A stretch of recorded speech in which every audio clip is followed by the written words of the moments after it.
last night, Money in the Bank, we found out that John Cena is retiring. Now, of course, we all remember when you did your swerve of your retirement speech, it was with John Cena, thus turning on, attacking John Cena in that moment. So it's almost like, I don't know, because of that connection, I'm curious to hear your thoughts on the news and kind of just like tie it into that moment.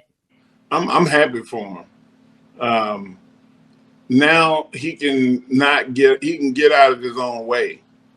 And when I say get out of your own way, the expectation from the companies, the expectation from the fans of continuing to be in the ring is over with. There's no pressure. Now he can go in, and John Cena is smart enough to run a company. He's got enough cachet to get big time talents to come over wherever he is, because they know they're going to be mentored properly. And John is not a bullshitter. So, like, if he was a director of talent relations, or which is a job that's kind of beneath his pay level, I mean, if you're going to make $5-10 million to do a movie, that's going to supersede having a job that you make $400,000 a year for, which is a good living and a lot of money. But it ain't John Cena money. And, you know, like, I don't think John is worried about life insurance and 401ks and things to the like.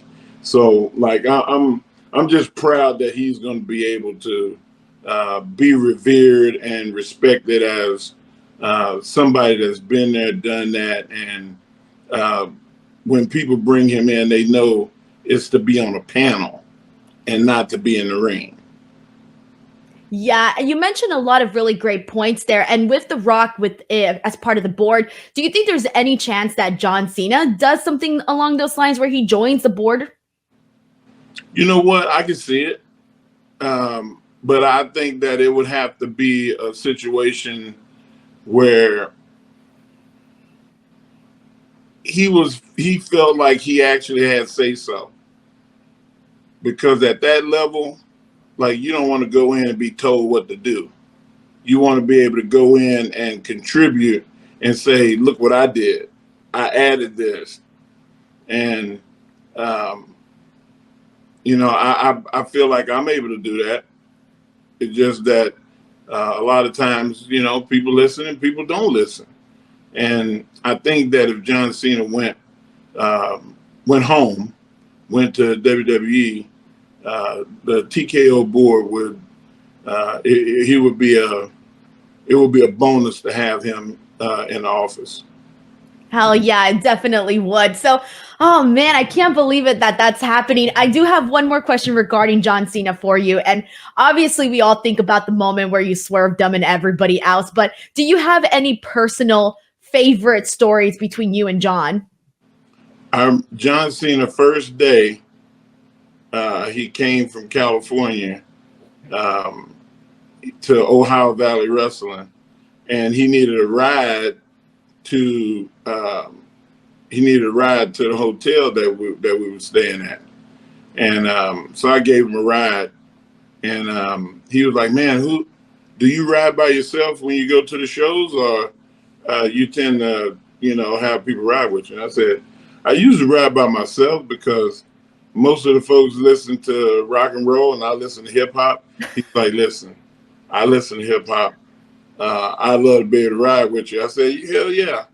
And I found out that during his diet, he was dieting at the time. And I don't know if he was getting ready for a bodybuilding show or he just liked to be lean. He was not drinking water for a week.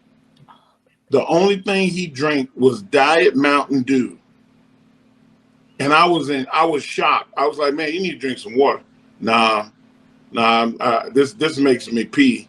If I drink water, I'm gonna hold it. And I was like, "Listen, man, the human body does not run on Diet Mountain Dew. Water is the medicine. Every doctor you go to, the first thing they'll ask, are you drinking water?" Yeah. He was like, "Nah, I'll be all right." And I thought that was the funniest thing in the world. And I remind him of it all the time. Every time I'll see him and I'll go, had you died Mountain Dew lately? He'll go, I was young and stupid.